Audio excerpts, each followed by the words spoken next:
ಬಂಧುಗಳೇ ನಮಸ್ಕಾರ. ಹೇಗಿದ್ರೆ ನೀವೆಲ್ಲರೂ? ನಾನು ಸುಬ್ರಹ್ಮಣ್ಯ ಎಸ್ ಹಂಡಿಗೆ. ಬಂಧುಗಳೇ, ನಮ್ಮ ರಾಜ್ಯದಲ್ಲಿ ಒಂದು ಸೀರಿಯಲ್ ಅತ್ಯಂತ ಯಶಸ್ವಿ ಪ್ರದರ್ಶನವನ್ನ ಕಾಣ್ತಾ ಇದೆ. ಆ ಸೀರಿಯಲ್ನ ಹೆಸರೇನಪ್ಪಾ ಅಂದ್ರೆ ನಾ ಕೊಡೆ ನೀ ಬಿಡೆ ಎನ್ನುವಂತ ಸೀರಿಯಲ್. ಎಪಿಸೋಡ್ ಮೇಲೆ ಎಪಿಸೋಡ್ ನಡೀತಾ ಇದೆ. ಪ್ರತಿ ಎಪಿಸೋಡ್ನಲ್ಲೂ ಕೂಡ ಒಂದೊಂದು ರೀತಿಯಾದಂಥ ಟ್ವಿಸ್ಟ್ ಸಿಗ್ತಾ ಇದೆ. ರಾಜ್ಯದ ಜನ ಕೂಡ ಅದನ್ನ ಬಹಳ ಕುತೂಹಲದಿಂದ ಗಮನಿಸ್ತಾ ಇದ್ದಾರೆ. ಅದು ರಾಜಕೀಯಕ್ಕೆ ಸಂಬಂಧಪಟ್ಟಂತ ಸೀರಿಯಲ್ ಇದು. ಈ ಸೀರಿಯಲ್ ಇದೀಗ ಇನ್ನೊಂದು ಹೆಜ್ಜೆ ಮುಂದೆ ಹೋಗಿದೆ. ಅದೇನು ಅನ್ನೋದನ್ನ ಗಮನಿಸ್ತಾ ಹೋಗೋಣ. ಬಂಧುಗಳೇ, ನಮ್ಮ ರಾಜ್ಯದ ಜನ ನೀಟಾಗಿ ಅಧಿಕಾರವನ್ನು ನಡೆಸಿ ರಾಜ್ಯದ ಜನರಿಗೆ ಏನಾದರೂ ಮಾಡಿ ಎನ್ನುವ ರೀತಿಯಲ್ಲಿ ಅಧಿಕಾರವನ್ನ ಕಾಂಗ್ರೆಸ್ ಪಕ್ಷಕ್ಕೆ ನೀಡಿದ್ರು. ಯಾಕಂದ್ರೆ ಹಿಂದಿನ ಬಿಜೆಪಿ ಸರ್ಕಾರದಲ್ಲಿ ಒಂದಷ್ಟು ಆಹ್ವಾನ, ಒಂದಷ್ಟು ಎಡವಟ್ಟುಗಳೆಲ್ಲವೂ ಕೂಡ ಆಗಿತ್ತು. ನೀವಾದರೂ ಸರಿಯಾದ ರೀತಿಯಲ್ಲಿ ಅಧಿಕಾರವನ್ನ ನಡೆಸಿ ಅಂತ ಹೇಳಿ ಅಧಿಕಾರವನ್ನ ಕೊಟ್ಟರು. ಆದ್ರೆ ಇವರು ಇದೀಗ 5 ವರ್ಷವೂ ಕೂಡ ಅಧಿಕಾರಕ್ಕೋಸ್ಕರ ಜಟಾಪಟಿ, ಅಧಿಕಾರಕ್ಕೋಸ್ಕರ ಕಿತ್ತಾಟ, ಅದರಲ್ಲೇ ಕಾಲ ಕಳೆಯುವ ರೀತಿಯಲ್ಲಿ ಕಾಣಿಸ್ತಾ ಇದೆ. ಒಂದು ಕಡೆಯಿಂದ ಸಾಲು ಸಾಲು ಹಗರಣವನ್ನ ಗಮನಿಸ್ತಾ ಇದ್ದೀವಿ. ಆರಂಭದಲ್ಲಿ ವಾಲ್ಮೀಕಿ ಹಗರಣ, ಅದಾದ ಬಳಿಕ ಮೂಡಾ ಹಗರಣ, ಅದಾದ ಬಳಿಕ ಅಬಕಾರಿ ಹಗರಣ, ಅದಾದ ನಂತರ ಈ ಪೊಲೀಸ್ ಇಲಾಖೆಯಲ್ಲಿನ ಒಂದಷ್ಟು ಎಡವಟ್ಟುಗಳು, ಅವರೇ ಕಳ್ಳತನ, ಅವರೇ ದರೋಡೆ, ಅವರೇ ಕಿಡ್ನಾಪ್ ಕೇಸ್ ಇಂಥದ್ರಲ್ಲಿ ಭಾಗಿಯಾಗಿದ್ದನ್ನು ಗಮನಿಸಿದ್ವಿ.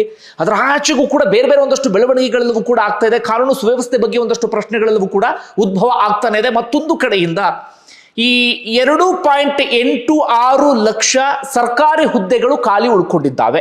ಆ ವಿದ್ಯಾರ್ಥಿಗಳು, ಆ ಅಭ್ಯರ್ಥಿಗಳು ಅಥವಾ ಆಕಾಂಕ್ಷಿಗಳು ನಿರಂತರವಾಗಿ ಹೋರಾಟ, ನಿರಂತರವಾಗಿ ಪ್ರತಿಭಟನೆ, ಆಕ್ರೋಶ ಎಲ್ಲವನ್ನೂ ಕೂಡ ವ್ಯಕ್ತಪಡಿಸ್ತಾನೆ ಇದ್ದಾರೆ. ಇಂಥದ್ದೆಲ್ಲವೂ ಕೂಡ ಒಂದು ಕಡೆಯಿಂದ. ಮತ್ತೊಂದು ಕಡೆಯಿಂದ ಇವರ ಅಧಿಕಾರದ ಲಾಲಸೆ, ಅಧಿಕಾರ ಪಡಿಲೇಬೇಕು ಎನ್ನುವಂತಹ ಇದಿದೆಯಲ್ಲ, ಆ ಕಿತ್ತಾಟ, ಆ ಜಟಾಪಟಿ ಎಲ್ಲವೂ ಕೂಡ ಕಂಟಿನ್ಯೂ ಆಗ್ತಾ ಇದೆ. ಇದೀಗ ಇನ್ನೊಂದು ಹಂತ ಮುಂದೆ ಹೋಗಿದೆ. ಎಲ್ಲಿಯವರೆಗೆ ಅಂದ್ರೆ ಯಾವ ಕ್ಷಣದಲ್ಲಿ ಏನು ಬೇಕಾದರೂ ಆಗಬಹುದು ಎನ್ನುವಂತ ಪರಿಸ್ಥಿತಿ ನಿರ್ಮಾಣ ಆಗಿದೆ. ಇಲ್ಲಿವರೆಗೆ ಆದಂತ ಬೆಳವಣಿಗೆ ಒಂದು ಲೆಕ್ಕ, ಈಗ ಆಗ್ತಿರುವಂತ ಬೆಳವಣಿಗೆ ಇನ್ನೊಂದು ಲೆಕ್ಕ ಎನ್ನುವ ಹಂತಕ್ಕೆ ಹೋಗಿದೆ. ಇದರ ರಿಸಲ್ಟ್ ಏನು ಬೇಕಾದರೂ ಆಗಿರಬಹುದು. ಸರ್ಕಾರವನ್ನ ಪತನದ ಹಂತಕ್ಕೆ ತೆಗೆದುಕೊಂಡು ಹೋಗಬಹುದು, ಅಥವಾ ಪಕ್ಷ ಸಂಪೂರ್ಣವಾಗಿ ಒಡೆದು ಹೋಗುವ ಹಂತಕ್ಕೆ ಹೋಗಬಹುದು, ಅಥವಾ ಇನ್ನು ಏನು ಬೇಕಾದರೂ ಆಗುವಂತ ಸಾಧ್ಯತೆ ಇದೆ. ಅಲ್ಲಿವರೆಗೂ ಹೋಗಿ ನಿಂತಿದೆ. ಇಲ್ಲಿವರೆಗೆ ಆಗ್ತಿದ್ದು ಬೇರೆ. ಈ ಹಿಂದೆ ನೋಡಿದ್ವಿ ಒಂದಷ್ಟು ರೆಸಾರ್ಟ್ ರಾಜಕಾರಣ, ಶಾಸಕರು ರೆಸಾರ್ಟ್ಗೆ ಶಿಫ್ಟ್ ಆಗೋದು ಅಂಥದ್ದೆಲ್ಲವೂ ಕೂಡ ನಡೆದಿತ್ತಲ್ಲ. ಅದೇ ಮಾದರಿಯಲ್ಲಿ ಇದೀಗ ಶಾಸಕರು ರಾತ್ರೋರಾತ್ರಿ ವಿದೇಶಕ್ಕೆ ಹಾರ್ಬಿಟ್ಟಿದ್ದಾರೆ, ವಿದೇಶಕ್ಕೆ ಶಿಫ್ಟ್ ಆಗಿದ್ದಾರೆ. ಒಂದಷ್ಟು ಮಂದಿಗೆ ಅನ್ಸತ್ತೆ ಇದು ಸಾಮಾನ್ಯ ಬೆಳವಣಿಗೆ, ಅದರಲ್ಲೇನಿದೆ, ಶಾಸಕರು ವಿದೇಶ ಪ್ರವಾಸಕ್ಕೆ ಹೋಗಿದ್ದಾರೆ ಅಂತ ಹೇಳಿ. ಆದ್ರೆ ಸಾಮಾನ್ಯ ಬೆಳವಣಿಗೆ ಅಲ್ಲ, ಇದು ಸ್ಫೋಟಕವಾದಂತಹ ಅಥವಾ ಸಂಚಲನ ಮೂಡಿಸುವಂತ ಬೆಳವಣಿಗೆ ಅಂದ್ರೂ ಕೂಡ ತಪ್ಪಾಗ್ಲಿಕ್ಕಿಲ್ಲ. ಹಾಗಾದ್ರೆ ಏನೇನಾಗ್ತಾ ಇದೆ ಕಾಂಗ್ರೆಸ್ ಪಕ್ಷದಲ್ಲಿ ಅಥವಾ ಈ ಸರ್ಕಾರದಲ್ಲಿ, ಒಂದಷ್ಟು ಇಂಟ್ರೆಸ್ಟಿಂಗ್ ಡೀಟೇಲ್ಸ್ ಅನ್ನ ಗಮನಿಸ್ತಾ ಹೋಗೋಣ. ಬಂಧುಗಳೇ, ಒಂದು ಬೆಳವಣಿಗೆ ಏನಪ್ಪಾ ಅಂದ್ರೆ ಡಿ.ಕೆ. ಶಿವಕುಮಾರ್ ಇದೀಗ ಬಹಿರಂಗವಾಗಿಯೇ ರೆಬಲ್ ಆಗ್ತಿರುವ ರೀತಿಯಲ್ಲಿ ಕಾಣಿಸ್ತಾ ಇದೆ ಒಂದು ಕಡೆಯಿಂದ. ಮತ್ತೊಂದು ಕಡೆಯಿಂದ ಸಿದ್ದರಾಮಯ್ಯನವರು ಕೂಡ ಬಹಳ ಸ್ಪಷ್ಟವಾಗಿ ಸಂದೇಶವನ್ನು ಸಾರ್ತಾ ಇದ್ದಾರೆ. ಅಷ್ಟು ಸುಲಭಕ್ಕೆ ನಾನಂತೂ ಕುರ್ಚಿ ಬಿಡಲ್ಲ, ಅಷ್ಟು ಸುಲಭಕ್ಕೆ ನಾನಂತೂ ಅಧಿಕಾರವನ್ನು ಹಸ್ತಾಂತರ ಮಾಡೋದಿಲ್ಲ ಅಂತ ಹೇಳಿ ಸ್ಪಷ್ಟವಾಗಿ ಅವರು ಕೂಡ ಹೇಳ್ತಾ ಇದ್ದಾರೆ. ಇನ್ನೊಂದು ಕಡೆಯಿಂದ ನೀಟಾಗಿ ಕಾಂಗ್ರೆಸ್ ಪಕ್ಷವೇ ಇದೀಗ ಡಿವೈಡ್ ಆಗ್ತಾ ಇದೆ. ಒಂದಷ್ಟು ಮಂದಿ ಡಿ.ಕೆ. ಶಿವಕುಮಾರ್ ಬಣದಲ್ಲಿ ಗುರುತಿಸಿಕೊಂಡಿದ್ರೆ, ಇನ್ನೊಂದಷ್ಟು ಮಂದಿ ಸಿದ್ದರಾಮಯ್ಯನವರ ಬಣದಲ್ಲಿ ಇದೀಗ ಗುರುತಿಸಿಕೊಂಡಿದ್ದಾರೆ. ಒಂದಷ್ಟು ಮಂದಿ ಬಹಿರಂಗವಾಗಿ ಸಿದ್ದರಾಮಯ್ಯನವರಿಗೆ ಜೈ ಜೈ ಅಂತ ಇದ್ರೆ, ಇನ್ನೊಂದಷ್ಟು ಮಂದಿ ಡಿ.ಕೆ. ಶಿವಕುಮಾರ್ ಅವರಿಗೆ ಬಕೆಟ್ ಅಲ್ಲ ಸಿಂಟೆಕ್ಸ್ ಅನ್ನೇ ಹಿಡಿಯೋದಕ್ಕೆ ಶುರು ಮಾಡ್ಕೊಂಡು ಬಿಟ್ಟಿದ್ದಾರೆ. ಈಗ ಮೊದಲಿಗೆ ಈ ಕ್ಷಣದ ಬೆಳವಣಿಗೆ ವಿಚಾರಕ್ಕೆ ಬರೋಣ. ಈಗ ವಿದೇಶ ಪ್ರವಾಸ, ಈಗ ತಕ್ಷಣಕ್ಕೆ ಆಗಿರುವಂತಹ ದೊಡ್ಡ ಬೆಳವಣಿಗೆ ಅಂದ್ರೆ ವಿದೇಶ ಪ್ರವಾಸ. ಬಂಧುಗಳೇ, ಇದು ಸಾಮಾನ್ಯವಾದಂಥ ಸಂಗತಿ ಅಲ್ವೇ ಅಲ್ಲ. ನೀವು ಯಾವುದೋ ಒಂದು ಕಚೇರಿ ಅಂತ ತೆಗೆದುಕೊಳ್ಳಿ, ಆ ಕಚೇರಿಯಲ್ಲಿ ಇದ್ದಕ್ಕಿದ್ದ ಹಾಗೆ ಒಂದಷ್ಟು ಮಂದಿ ದಿಢೀರ್ ಅಂತ ಹೇಳಿ ಗುಂಪನ್ನ ಕಟ್ಕೊಂಡೆಲ್ಲ ಹೊರಗಡೆ ಹೊರಟು ಬಿಟ್ರು ಅಂದ್ರೆ, ಅವ್ರು ಏನೋ ಪ್ಲಾನ್ ಮಾಡ್ಕೊಂಡು ಹೋಗಿದ್ದಾರೆ, ಅವ್ರು ಇನ್ನೇನೋ ಮಾಡ್ತಾ ಇದ್ದಾರೆ ಎನ್ನುವ ರೀತಿಯಲ್ಲಿ ಅರ್ಥ. ಅಂದ್ರೆ ಎಲ್ಲರೂ ಒಟ್ಟಾರೆಯಾಗಿ ರಿಸೈನ್ ಮಾಡುವಂತ ಪ್ಲಾನ್, ಅಥವಾ ಆ ಕಚೇರಿಯವರಿಗೆ ಬ್ಲಾಕ್ ಮೇಲ್ ಮಾಡುವಂತ ಪ್ಲಾನ್, ಅಥವಾ ಇನ್ನೇನೋ ಪ್ಲಾನ್ ಮಾಡ್ಕೊಳ್ತಾ ಇದ್ದಾರೆ ಅಂತೆಲ್ಲ ಅರ್ಥ. ಇಲ್ಲೂ ಕೂಡ ಹಾಗೆ ಆಗ್ತಾ ಇದೆ. ವಿದೇಶ ಪ್ರವಾಸ ಏನೇನು, ಎಲ್ಲಿಂದ ಶುರುವಾಗಿದ್ದು ಇದನ್ನಂತ ಗಮನಿಸ್ತಾ ಹೋಗೋಣ. ಮೊದಲಿಗೆ ಪಶುಸಂಗೋಪನಾ ಸಚಿವರಾಗಿರುವಂತ ಕೆ. ವೆಂಕಟೇಶ್ ಅವರ ನೇತೃತ್ವದಲ್ಲಿ ಎಲ್ಲಾ ಪಕ್ಷದ ಶಾಸಕರು ಕೂಡ ವಿದೇಶ ಪ್ರವಾಸಕ್ಕೆ ಹೋಗೋದು ಅಂತ ಪ್ಲಾನ್ ಆಗಿತ್ತು. ಅಂದ್ರೆ ಹೈನುಗಾರಿಕೆ ಬಗ್ಗೆ ಅಥವಾ ಕೃಷಿ ಸಂಬಂಧಪಟ್ಟಾಗ ಒಂದಷ್ಟು ತಿಳ್ಕೊಂಡು ಬರೋಣ ಅಂತ. ನಿಜವಾಗ್ಲೂ ಕೃಷಿ ಸಂಬಂಧಪಟ್ಟಾಗ ಅಧ್ಯಯನ ನಡೆಸ್ತಾರೆ ಏನೋ ಗೊತ್ತಿಲ್ಲ, ಇಂಥದ್ದು ಪ್ಲಾನ್ ಮಾಡಿತ್ತು. ಅದು ಯಾಕೋ ಇದಕ್ಕಿದ್ದ ಹಾಗೆ ಕ್ಯಾನ್ಸಲ್ ಆಯ್ತು. ಅದಾದ ಬಳಿಕ ಕಾಂಗ್ರೆಸ್ನ ಶಾಸಕರೇನೋ ಪಶುಸಂಗೋಪನಾ ಇಲಾಖೆ ಮೂಲಕ ಹೋಗ್ತಾರೆ ಎನ್ನುವಂತ ಒಂದಷ್ಟು ಚರ್ಚೆಗಳೆಲ್ಲವೂ ಕೂಡ ನಡೀತು. ಆಗ ರಾಜ್ಯದ ಜನ ಚೀತು ಅಂತ ಉಗಿಯೋದಕ್ಕೆ ಶುರು ಮಾಡ್ಕೊಂಡ್ರು. ನಮ್ಮ ಬೆವರಿನ ತೆರಿಗೆ ಹಣದಲ್ಲಿ ನೀವು ಮೋಜು ಮಸ್ತಿ ಮಾಡೋದಕ್ಕೆ, ಆರಾಮಾಗಿ ಎಂಜಾಯ್ ಮಾಡೋದಕ್ಕೆ ನಮ್ಮ ಹಣದಲ್ಲಿ ಹೋಗ್ತಾ ಇದ್ರೆ ನಾಚಿಕೆ ಆಗಬೇಕು ನಿಮಗೆ ಅಂತ ಹೇಳಿ. ಆಗಿದ್ದಕ್ಕಿದ್ದ ಹಾಗೆ ಶಾಸಕರು ಜನ ಉಗ್ದಿದ್ರಲ್ಲ ಮುಖದ ಮೇಲೆ, ಅದನ್ನ ಖರ್ಚು ತಗೊಂಡು ನೀಟಾಗಿ ಒರೆಸ್ಕೊಂಡು, ಇಲ್ಲ ಸ್ವಾಮಿ ನಿಮ್ಮ ಹಣದಲ್ಲಿ ಹೋಗ್ತಾ ಇಲ್ಲ, ವೈಯಕ್ತಿಕವಾಗಿ ಹೋಗ್ತಾ ಇದ್ದೀವಿ ಅಂತ ಹೇಳಿ ಪ್ಲಾನ್ ಅನ್ನ ಮಾಡ್ಕೊಳ್ತಾರೆ. ಈ ವೈಯಕ್ತಿಕವಾಗಿ ಹೋಗೋದಕ್ಕೆ ಪ್ಲಾನ್ ಅನ್ನ ಮಾಡ್ಕೊಂಡಾಗ್ಲೇ ರಾಜ್ಯದಲ್ಲಿ ಒಂದು ಸಂಚಲನ ಮೂಡೋದಕ್ಕೆ ಶುರುವಾಗಿಬಿಟ್ಟಿತ್ತು. ಇದರ ಹಿಂದೆ ಬೇರೆ ಏನೋ ಇದೆ ಎನ್ನುವಂತ ಲೆಕ್ಕಾಚಾರಗಳೆಲ್ಲವೂ ಕೂಡ ಶುರುವಾಗಿತ್ತು. ಅದಾದ ಬಳಿಕ ಹೈಕಮಾಂಡ್ ಕೂಡ ಇದನ್ನ ನಿಲ್ಲಿಸೋದಕ್ಕೆ ಒಂದಷ್ಟು ಪ್ಲಾನ್ ಅನ್ನ ಮಾಡ್ತು. ಅಥವಾ ಡಿ ಕೆ ಶಿವಕುಮಾರ್ ಅವರು ಕೂಡ ಇದನ್ನೇನಾದ್ರೂ ಮಾಡಿ ಒಂದು ಹಂತಕ್ಕೆ ಸ್ಟಾಪ್ ಮಾಡಬೇಕು ಅಂತ ಪ್ಲಾನ್ ಅನ್ನು ಮಾಡಿದ್ರು. ಆದರೆ ಯಾವುದೂ ಕೂಡ ಮಾಡೋದಕ್ಕೆ ಸಾಧ್ಯ ಆಗಿಲ್ಲ. ಎಲ್ಲಿವರೆಗೆ ಅಂದ್ರೆ ಹಿಂದೆ ಹೈಕಮಾಂಡ್ ಡಾಕ್ಟರ್ ಜಿ ಪರಮೇಶ್ವರ್ ಯಾವುದೋ ಡಿನ್ನರ್ ಮೀಟಿಂಗ್ ಮಾಡಬೇಕು ಅಂದಾಗ ಅದಕ್ಕೆ ಅವಕಾಶ ಮಾಡಿಕೊಟ್ಟಿರಲಿಲ್ಲ, ಅಥವಾ ಇನ್ನೇನೋ ಮಾಡಬೇಕು ಅಂದಾಗ ಅವಕಾಶವನ್ನು ಮಾಡಿಕೊಟ್ಟಿರಲಿಲ್ಲ. ಆದರೆ ಈ ವಿದೇಶ ಪ್ರವಾಸವನ್ನ ಹೈಕಮಾಂಡ್ಗೂ ಕೂಡ ತಡೆಯೋದಿಕ್ಕೆ ಸಾಧ್ಯ ಆಗಿಲ್ಲ. ಕಾರಣ ಈ ಬಣದಲ್ಲಿ ಇರುವಂತವರೆಲ್ಲರೂ ಕೂಡ ಸಿದ್ದರಾಮಯ್ಯ ಬಣದವರೇ. ಒಟ್ಟಾರೆ ಇಂಥದ್ದೆಲ್ಲವೂ ಕೂಡ ಆಯ್ತು. ನಿನ್ನೆ ರಾತ್ರಿ ಒಂದಷ್ಟು ಶಾಸಕರು, ಒಂದಷ್ಟು MLCಗಳೆಲ್ಲರೂ ಕೂಡ ಇದೀಗ ವಿದೇಶಕ್ಕೆ ಹಾರಿದ್ದಾರೆ. ಒಂದು ಲಿಸ್ಟ್ ನೋಡ್ಬೇಡ ಯಾರ್ಯಾರು ಅಂತ ಹೇಳಿ, ಅದಾದ ಬಳಿಕ ನಾನು ಉಳಿದ ವಿಚಾರಕ್ಕೆ ಬರ್ತೀನಿ. ಸಣ್ಣದಾಗಿ ಚಿಕ್ಕದಾಗಿ ಒಂದು ಲಿಸ್ಟ್ ನೋಡೋದಾದ್ರೆ ಪ್ರಮುಖವಾಗಿ ದೇವೇಂದ್ರಪ್ಪ ಜಗಳೂರು, SS ಮಲ್ಲಿಕಾರ್ಜುನ್ ಸಚಿವರು ದಾವಣಗೆರೆ, ಹಂಪನಗೌಡ ಬಾದರ್ಲಿ ಸಿಂಧನೂರು, ಯಶವಂತಗೌಡ ಪಾಟೀಲ್ ಇಂಡಿ, HD ತಿಮ್ಮಯ್ಯ ಚಿಕ್ಕಮಗಳೂರು, ಪುಟ್ಟರಂಗ ಶೆಟ್ಟಿ ಚಾಮರಾಜನಗರ, ಅಲ್ಲಮಪ್ರಭು ಪಾಟೀಲು, ಹಾಗೆ ಇನ್ನೊಂದಷ್ಟು ಜನ ಶರಣಗೌಡ ಬಯ್ಯಾಪುರ, ವಸಂತಕುಮಾರು, ತಿಮ್ಮಯ್ಯ, ನಾಗರಾಜ್ ಯಾದವ್, ಹಾಗೆ ಸಿರುಗುಪ್ಪ MLA ಆಗಿರುವಂಥ BM ನಾಗರಾಜು, ಇವರೆಲ್ಲರೂ ಕೂಡ ಇದೀಗ ವಿದೇಶಕ್ಕೆ ಹಾರಿದ್ದಾರೆ. ಕೇವಲ ಇದೊಂದು ಬ್ಯಾಚ್ ಮಾತ್ರ ಅಲ್ಲ, ಇನ್ನೊಂದು ಬ್ಯಾಚ್ ಇವತ್ತು ಮಧ್ಯಾಹ್ನ ಅಥವಾ ರಾತ್ರಿ ಹೊರಡುತ್ತಂತೆ. ಅದಾದ ಬಳಿಕ ಇನ್ನೊಂದು ಬ್ಯಾಚ್ ನಾಳೆ ಬೆಳಗ್ಗೆ ಕೂಡ ಹೊರಡುತ್ತೆ ಅಂತ ಹೇಳಲಾಗ್ತದೆ. ಹೆಚ್ಚು ಕಡಿಮೆ 30 ಹತ್ರ ಆಗಬಹುದು ಅಂತ ಒಂದು ಸುದ್ದಿ ಇದೆ. 35ಕ್ಕೆ ಪ್ಲಾನ್ ಆಗಿತ್ತು. ಅದಾದ ಬಳಿಕ ಒಂದಷ್ಟು ಮಂದಿ ಕ್ಯಾನ್ಸಲ್ ಮಾಡ್ಕೊಳ್ತಾರೆ ಆತಂಕಗೊಂಡು. ಈ ಬೆಳವಣಿಗೆ ಎಲ್ಲವನ್ನು ಕೂಡ ಗಮನಿಸಿ ಇನ್ನೊಂದಷ್ಟು ಮಂದಿ ಕೊನೆಯ ಕ್ಷಣದಲ್ಲಿ ಹಿಂದೇಟನ್ನು ಹಾಕ್ತಾರೆ. ಹೀಗಾಗಿ ಸದ್ಯ ಅದು 20 ಹತ್ರಕ್ಕೆ ಬಂದಿದೆ. ಅದು ಹೋಗ್ತಾ ಹೋಗ್ತಾ 30 ಸಮೀಪಕ್ಕೆ ಬಂದು ನಿಲ್ಲಬಹುದು ಎನ್ನುವಂತ ಮಾತುಗಳು ಕೂಡ ಕೇಳಿ ಬರ್ತಾ ಇದೆ. 30 ಶಾಸಕರು ಒಟ್ಟೊಟ್ಟಿಗೆ ಇದ್ದಕ್ಕಿದ್ದ ಹಾಗೆ ವಿದೇಶಕ್ಕೆ ಹಾರೋದು ಅಂದ್ರೆ ಅದು ಸಾಮಾನ್ಯವಾದಂತ ಸಂಗತಿ ಅಲ್ವೇ ಅಲ್ಲ. ಇನ್ನೊಂದು ಕಡೆ ರಣದೀಪ್ ಸುರ್ಜೇವಾಲಾ ಎಲ್ಲ ಶಾಸಕರಿಗೂ ಕೂಡ ಫೋನ್ ಮಾಡಿ ಮಾಹಿತಿಯನ್ನು ಪಡೆಯುವಂತ ಪ್ರಯತ್ನವನ್ನ ಪಟ್ಟರಂತೆ. ಆದ್ರೆ ರಣದೀಪ್ ಸುರ್ಜೇವಾಲಾಗೂ ಕೂಡ ಇದನ್ನು ನಿಲ್ಲಿಸೋದಿಕ್ಕೆ ಸಾಧ್ಯ ಆಗಿಲ್ಲ. ಅದಾದ ಬಳಿಕ ಆದಂತ ಇಂಟ್ರೆಸ್ಟಿಂಗ್ ಬೆಳವಣಿಗೆ ಏನಪ್ಪಾ ಅಂದ್ರೆ DK ಶಿವಕುಮಾರ್ ಅವರ ಹೇಳಿಕೆ, ಹಾಗೆ ಸಿದ್ದರಾಮಯ್ಯನವರ ಹೇಳಿಕೆ. ಸಿದ್ದರಾಮಯ್ಯವರು ಹೇಳ್ತಾ ಇದ್ದಾರೆ ಅವರವರ ವೈಯಕ್ತಿಕ ದುಡ್ಡಲ್ಲಿ ಹೋಗ್ತಾ ಇದ್ದಾರೆ, ಹೋಗ್ಲಿ ಬಿಡ್ರಿ, ಅವರಿಗೆ ಬಿಟ್ಟಂತ ವಿಚಾರ ಎನ್ನುವಂತ ರೀತಿಯಲ್ಲಿ. ಆದ್ರೆ DK ಶಿವಕುಮಾರ್ ಕೊಟ್ಟಂತ ಹೇಳಿಕೆ ಇದೆಯಲ್ಲ, ಅದು ಕಾಂಗ್ರೆಸ್ ಪಕ್ಷದ ಒಳಗಡೆ ಏನೋ ಬೆಳವಣಿಗೆ ಆಗ್ತಿದೆ ಎನ್ನುವಂತ ಸ್ಪಷ್ಟವಾದಂತ ಸಂದೇಶವನ್ನ ಸಾರ್ತು. DK ಶಿವಕುಮಾರ್ ಅವರು ಏನ್ ಹೇಳಿದ್ರು ಅಂದ್ರೆ, ಯಾರು ಹೋಗ್ತಿದ್ದಾರೋ ನನಗೆ ಮಾಹಿತಿನೇ ಇಲ್ಲ. ಅವ್ರು KPCC ಅಧ್ಯಕ್ಷರು. ಆದ್ರೆ DK ಶಿವಕುಮಾರ್ ಹೇಳ್ತಿದ್ದಾರೆ ಯಾರು ಹೋಗ್ತಿದ್ದಾರೋ ನನಗಂತೂ ಮಾಹಿತಿ ಇಲ್ಲ, ನನಗೆ ಗೊತ್ತೇ ಇಲ್ಲ. ಯಾರೋ ಕಳಿಸ್ಕೊಡ್ತಿದ್ದಾರೋ ಅಂದ್ರೆ ಅವ್ರು ಮಾತು ಅರ್ಥ ಮಾಡ್ಕೊಳ್ಳಿ. ಯಾರೋ ಕಳಿಸ್ಕೊಡ್ತಿದ್ದಾರೋ ಅಥವಾ ಇವರೇ ಹೋಗ್ತಿದ್ದಾರೋ, ಯಾರೋ ಸ್ಪಾನ್ಸರ್ ಮಾಡ್ತಿದ್ದಾರೋ, ಇವರೇ ಹೋಗ್ತಿದ್ದಾರೋ ಗೊತ್ತಿಲ್ಲ ಅಂತ ಹೇಳಿ. ಅಂದ್ರೆ DK ಶಿವಕುಮಾರ್ ಅವರ ಮಾತಿನ ಅರ್ಥ ಏನಪ್ಪಾ ಅಂದ್ರೆ, ಸಿದ್ದರಾಮಯ್ಯನವರು ಇವ್ರನ್ನ ಕಳಿಸ್ಕೊಡ್ತಾ ಇರಬಹುದು ಎನ್ನುವಂತ ರೀತಿಯಲ್ಲಿ ಇಷ್ಟು ಬೆಳವಣಿಗೆ ಆಯ್ತಾ.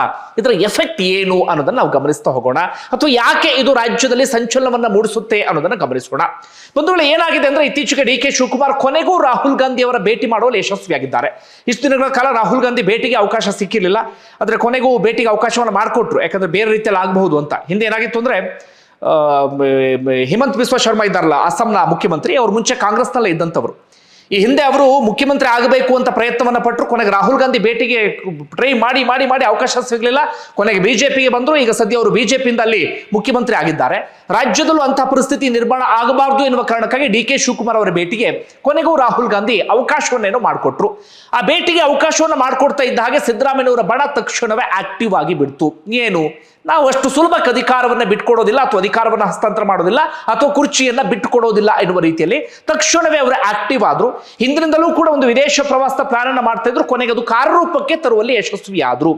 ಏನು, ಈಗ ವಿದೇಶಕ್ಕೆ ಹೋದಂತವರೆಲ್ಲರೂ ಕೂಡ ಸಿದ್ದರಾಮಯ್ಯನವರ ಬಣದವರೇ, ಸಿದ್ದರಾಮಯ್ಯನವರ ಆಪ್ತರೇ. ಇವ್ರು ಏನ್ ಸಂದೇಶವನ್ನ ಸಾರ್ತಾ ಇದ್ದಾರೆ ಅಂದ್ರೆ, ನೋಡಿ, ಇಷ್ಟು ಶಾಸಕರು ನಾವು ಸಿದ್ದರಾಮಯ್ಯನವರ ಕಟ್ಟ ಬೆಂಬಲಿಗರು ಅಥವಾ ಸಿದ್ದರಾಮಯ್ಯನವರ ಜೊತೆಗೆ ಇದ್ದೇವೆ. ನೀವೇನಾದ್ರೂ ಬೇರೆ ರೀತಿಯಾದಂತಹ ನಿರ್ಧಾರವನ್ನ ತೆಗೆದುಕೊಂಡರೆ ಸ್ವಲ್ಪ ನಮ್ಮ ಕಡೆಯೂ ಕೂಡ ಗಮನಿಸಿ ಎನ್ನುವ ರೀತಿಯಲ್ಲಿ ಸಿದ್ದರಾಮಯ್ಯನವರು ಈ ಮೂಲಕ ಒಂದು ಸಂದೇಶವನ್ನ ರವಾನೆ ಮಾಡ್ತಾ ಇದ್ದಾರೆ. ಹಿಂದೆ ಏನ್ ಮಾಡ್ತಾ ಇದ್ರು ಹೇಳಿ, ಯಾರೋ ನಾಯಕರ ಬೆಂಬಲಿಗ ಎಲ್ಲರೂ ಕೂಡ ರೆಸಾರ್ಟ್ಗೆ ಶಿಫ್ಟ್ ಆಗ್ತಾ ಇದ್ರು. ಇದೀಗ ಇವರು ವಿದೇಶಕ್ಕೆ ಶಿಫ್ಟ್ ಆಗಿದ್ದಾರೆ. ಬಹಳ ವ್ಯತ್ಯಾಸ ಏನು ಇಲ್ಲ. ಇದೊಂದು ರೀತಿಯಲ್ಲಿ ರೆಸಾರ್ಟ್ ರಾಜಕೀಯ ಅಂದ್ರೂ ಕೂಡ ತಪ್ಪಾಗ್ಲಿಕ್ಕಿಲ್ಲ. ಅದು ಕೂಡ ಬರೋಬ್ಬರಿ 12ರಿಂದ 13 ದಿನಗಳ ಕಾಲ ಇವರೆಲ್ಲರೂ ಕೂಡ ವಿದೇಶದಲ್ಲೇ ಇರ್ತಾರೆ. ಅಂದ್ರೆ ಬಹಳ ಸ್ಪಷ್ಟವಾಗಿ ಸಿದ್ದರಾಮಯ್ಯನವರ ಜೊತೆಗೆ ನಾವಿಷ್ಟು ಜನ ಇದ್ದೇವೆ ಎನ್ನುವ ರೀತಿಯಲ್ಲಿ ಸಂಖ್ಯಾಬಲವನ್ನ ಪ್ರದರ್ಶನ ಮಾಡ್ತಾ ಇದ್ದಾರೆ.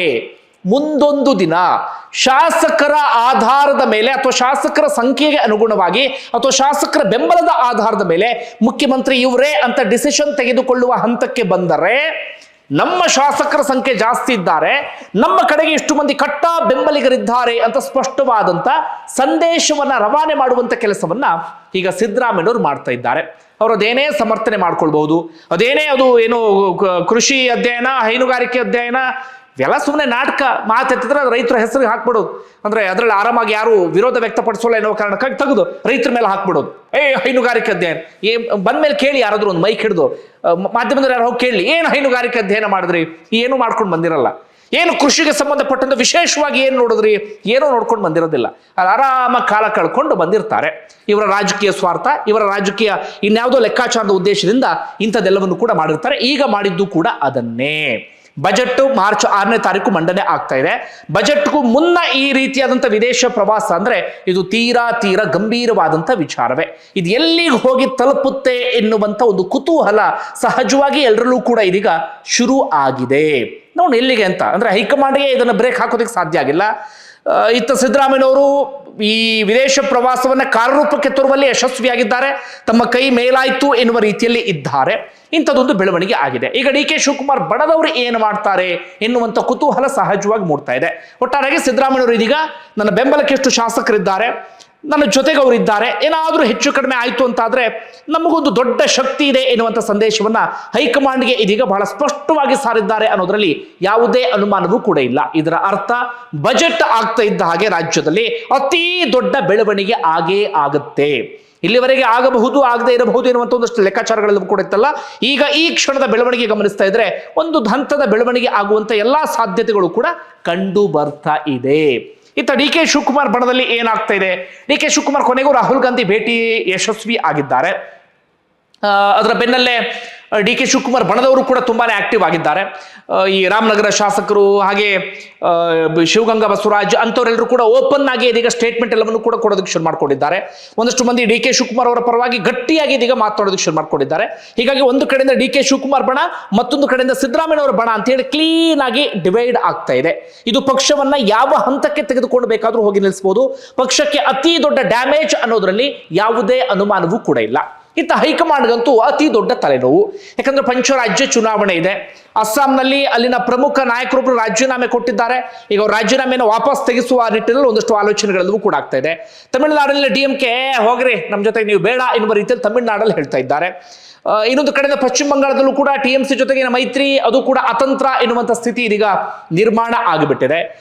ಕೇರಳ ಸ್ವಲ್ಪ ಮಟ್ಟಿಗೆ ಸೇಫ್ ಎನ್ನುವಂಥ ಸ್ಥಿತಿಯಲ್ಲಿದ್ದಾರೆ. ಪುದುಚೇರಿ ಬಿಡಿ, ಅದೇನು ಕೇಂದ್ರಾಡಳಿತ ಪ್ರದೇಶ ತುಂಬಾ ಸೀರಿಯಸ್ ಆಗಿ ತೆಗೆದುಕೊಳ್ಳೋದಿಲ್ಲ. ಹೀಗೆ ಬೇರೆ ಬೇರೆ ಕಡೆಗಳಲ್ಲಿ ಈಗ ಸಮಸ್ಯೆ ಇದೆ. ಪಂಚರಾಜ್ಯ ಚುನಾವಣೆ ಎದುರಾಗ್ತಿರುವ ಸಂದರ್ಭದಲ್ಲಿ ಈಗ ದಕ್ಷಿಣ ಭಾರತದಲ್ಲಿ ಒಂದು ಪ್ರಮುಖ ರಾಜ್ಯ ಅಂದ್ರೆ ಕರ್ನಾಟಕ, ಇನ್ನು ತೆಲಂಗಾಣ ಇದೆ. ಅದ್ರ ಇನ್ನು ಪ್ರಮುಖ ಅಂದ್ರೆ ಅದು ಕರ್ನಾಟಕ. ಅಲ್ಲೇ ಇದೀಗ ಶೇಕ್ ಆಗುವಂತ ರೀತಿಯಲ್ಲಿ ಕಾಣಿಸ್ತಾ ಇದೆ. ಹೀಗಾಗಿ ಹೈಕಮಾಂಡ್ಗಂತೂ ದೊಡ್ಡ ತಲೆನೋವಾಗಿದೆ.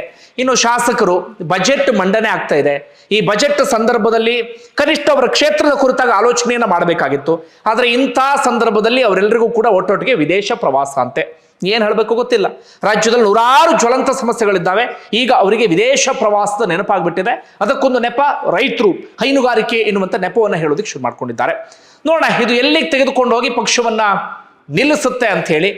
ಬಜೆಟ್ ಅಂತೂ ಆರಾಮಾಗಿ ಮಣ್ಣೆ ಆಗುತ್ತೆ. ಬಜೆಟ್ ಆದ ನಂತರ ಇದೆಯಲ್ಲ, ಆಗ ನಿಜವಾದಂತ ಆಟ ಶುರುವಾಗುತ್ತೆ. ಅದರೊಳಗೆ ಒಂದಷ್ಟು ರಾಜಕೀಯ ವಿಶ್ಲೇಷಕರು ಹೇಳ್ತಿರುವ ಪ್ರಕಾರ ಡಿ ಕೆ ಶಿವಕುಮಾರ್ ಕನಸು ಭಗ್ನವಾಗುವಂತ ಎಲ್ಲ ಸಾಧ್ಯತೆಗಳು ಕೂಡ ಇದೆ. ಯಾಕಂದ್ರೆ ಸಿದ್ದರಾಮಯ್ಯನವರು ಯಾವ ಕಾರಣಕ್ಕೂ ಡಿ ಕೆ ಶಿವಕುಮಾರ್ ಅಂದಾಗ ಬಿಟ್ಕೊಡುವಂತ ಸಾಧ್ಯತೆ ತೀರಾ ಕಡಿಮೆ ಇದೆ.